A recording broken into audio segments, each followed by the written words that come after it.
यहाँ उपस्थित सभी शिक्षकगण, आदरणीय वाइस प्रिंसिपल मैम और सभी मेरे प्यारे बच्चों, आप सभी को पर्युषण पर्व की हार्दिक शुभकामनाएं। जैसा कि आप सभी जानते हैं कि अभी जैन समुदाय में महापर्व 8 दिन का जो महापर्व पर्युषण पर्व मनाया जाता है, ये पर्युषण पर्व चल रहा है और ये पर्युषण पर्व जैन समुदाय के सभी लोगों के लिए बहुत ही महत्वपूर्ण है। इसकी महिमा अपरंपार है। यह पर्व भाद्रपद मास के कृष्ण पक्ष की त्रयोदशी तिथि से लेकर भाद्रपद की शुक्ल पक्ष की पंचमी तिथि तक मनाया जाता है। पर्व पर्युषण का उद्देश्य है अपने अंदर की शुद्धिकरण और सदाचार की स्थापना।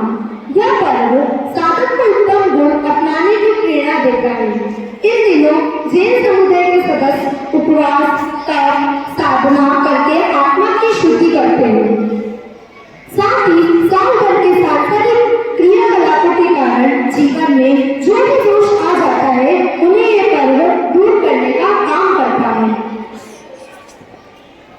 हम सभी जाने अनजाने में कभी न कभी अपने मन, वचन, कर्म से किसी न किसी व्यक्ति को दुखी अवश्य करते हैं।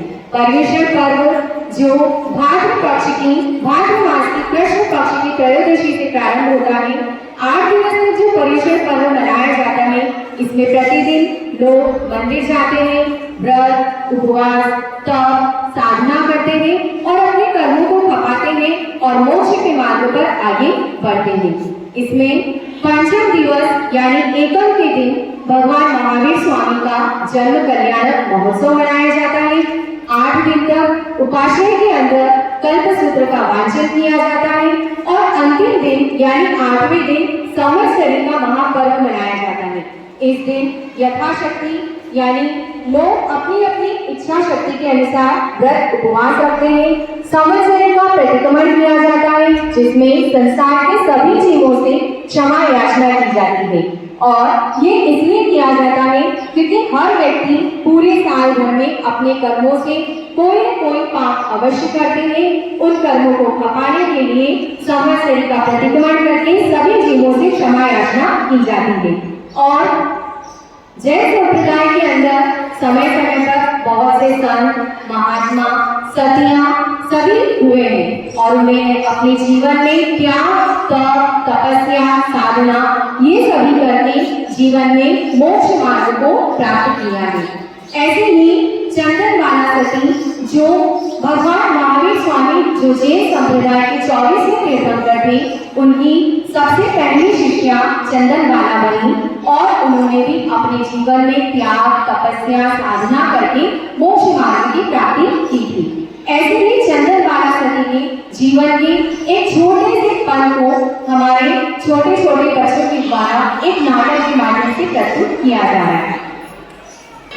आज के एक नाटक के रूप में यह देखते हैं कि कैसे 24वें तीर्थंकर महावीर स्वामी की पहली शिष्या चंदनबाला बनी और जैन समुदाय की पहली साध्वी भगवत। एक सुंदर राजकुमारी थी। वह राजा दधिवाहन और चंपापुरी की रानी धारिणी की बेटी थी। एक बार चंपापुरी के राजा और पास में स्थित कौशाम्बी के राजा के बीच घमासान युद्ध हुआ और वसुमती के पिता युद्ध हार गए और उन्हें चंपापुरी छोड़कर भागना पड़ा। माँ, क्या अब हमें इन्हीं जंगलों में रहना पड़ेगा? हाँ पुत्री, तुम अपनी माता के पास यहीं ठहरो। मैं रुकने के लिए उचित स्थान देखकर अभी आता। राजा दधिवाहन पत्नी और पुत्री को वहां छोड़कर चले गए। तभी दुश्मन सेना का एक सैनिक उनका पीछा करते हुए जंगल तक आ गया और उसने उन दोनों को पकड़ लिया। रानी धारिणी, मैं तुमसे विवाह करूंगा, लेकिन राजकुमारी वसुमती को कौशाम्बी में दासी बाजार में बेच दूंगा। यह सुनकर रानी धारिणी की उसी क्षण मृत्यु हो गई और क्रूर सैनिक वसुमती को कौशाम्बी में बेचने के लिए ले गया। सुनो, क्या इस सुंदरी दासी को कोई खरीदना चाहेगा? इसी बाजार से धनवा नाम का एक व्यापारी गुजर रहा था। अरे, लगता है ये लड़की अवश्य अपने माता पिता से बिछड़ गई है। न जाने खरीदने वाला इसके साथ कैसा दुर्व्यवहार करे। और यही सोचकर धनवा ने वसुमती को दासिता से मुक्त करा दिया और अपने साथ अपने घर की ओर ले जाने लगा। पुत्री, तुम कौन हो? अरे मुझसे डरो मत, मैं अपनी बेटी के रूप में तुम्हें अपनाकर तुम्हारा ध्यान रखूंगा। घर पहुंचकर धनवा ने अपनी पत्नी को वसुमती के बारे में बताया। मेरी प्यारी पत्नी, इस परेशान लड़की ने पूरे रास्ते अपने अतीत के बारे में मुझे कुछ भी नहीं बताया है। शायद ये अत्यंत भयभीत है। हमें मानवता के नाते से शरण देनी चाहिए। तुम इसका ध्यान रखना। वसुमती ने धनवा और उसकी पत्नी को सम्मान के साथ हृदय से धन्यवाद दिया।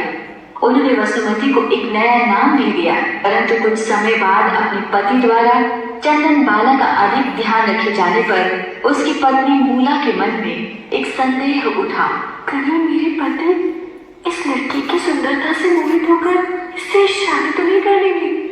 और एक दिन धनवा ने दुकान से लौटकर पैर धोने के लिए अपने नौकर को आवाज दी, लेकिन जब धनवा के आवाज लगाने पर भी वो नहीं आया तो चंदन बाला ने कहा, लाइए पिताजी, आज मैं आपके पैर धो देती हूँ। चंदन बाला के बहुत आग्रह करने पर वो राजी हो गया।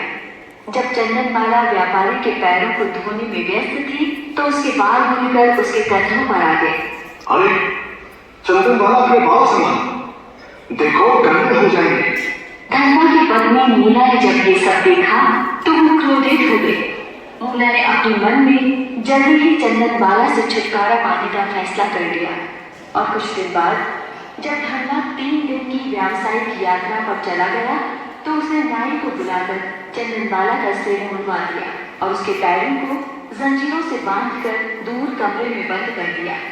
खबरदार, जो किसी ने मेरे पति को बताया कि चंदन बाला कहाँ बंद है, यदि किसी ने ऐसा कहा तो उसको मैं अपने घर से निकाल दूंगी। यह कहकर मूला अपने माता पिता के घर चली गई। थोड़े दिन बाद जब धनवा लौटा तो उसे घर में कोई भी दिखाई नहीं दिया। अरे भाई, मूला और चंदन बाला कहाँ हैं? मालिक, मालकिन तो अपने माता पिता के घर चली गई है। और मेरी बेटी चंदन बाला कहाँ है? वो चंदन बाला, वो। डरो मत, साफ साफ बोलो। अगर तुम लोगों ने सच्चाई छिपाई तो तुम लोगों को घर से निकाल दिया जाएगा। तभी वहां खड़ी एक बूढ़ी नौकरानी ने अपने मन में सोचा, मैं तो एक बूढ़ी औरत हूँ, जल्दी ही एक दिन मुझे मर भी जाना है। अगर मैंने मालिक को इस चंदन बाला के बारे में बता भी दिया तो मालकिन मरने से और अधिक बुरा मेरे साथ क्या करेंगी। और ये सोचकर बूढ़ी नौकरानी ने धनवा को सारा सच बता दिया। धनवा तुरंत उस कमरे की ओर गया जहाँ चंदन बाला बंद थी और जब उसने चंदन बाला को देखा तो हैरान रह गया। मेरी प्यारी, लगता है तुम्हें कई दिन से कुछ खाने को नहीं दिया गया है।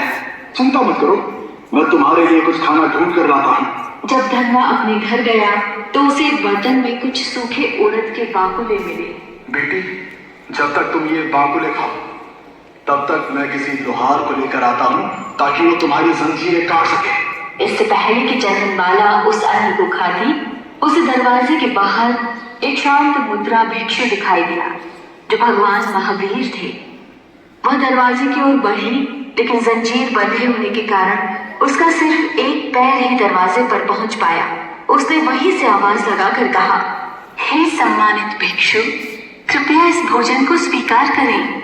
लेकिन भगवान महावीर ने उपवास तोड़ने के लिए कुछ शपथ ली थी। जो उन्हें भोजन दे वह राजकुमारी और दासी दोनों होनी चाहिए, सिर मुड़ा हुआ होना चाहिए, उसे जंजीरों में होना चाहिए और उसकी आंखों में आंसू होने चाहिए इत्यादि। इसलिए जब भगवान महावीर ने देखा कि उनकी शर्तों में से एक कम है, राजकुमारी की आंखों में आंसू नहीं थे, तो उन्होंने भोजन ग्रहण करने से मना कर दिया। उनके द्वारा भोजन के लिए मना करने पर चंदन बाला को बहुत दुख हुआ और उसकी आंखों से आंसू बहने लगे। उसने पुनः जाते हुए भगवान महावीर से विनती की, हे भिक्षु, कृपया भोजन ग्रहण कीजिए। जब भगवान महावीर ने देखा कि भोजन करने की उनकी अंतिम शर्त भी पूरी हो गई है, तब उन्होंने चंदनबाला के हाथों से सूखे उड़द के बाकुले भोजन के रूप में ग्रहण कर लिए। जैसे ही भगवान महावीर ने भोजन ग्रहण किया, स्वर्ग के दूतों ने उनके उपवास का अंत मनाया और स्वर्ग दूतों की शक्ति से ही चंदनबाला की जंजीरें भी टूट गईं। उसके बाल फिर से बढ़ गए और वह चमत्कारिक रूप से तत्क्षण राजकुमारी के रूप में बदल गई। इस प्रकार चंदनबाला भगवान महावीर की प्रथम शिष्या बनी।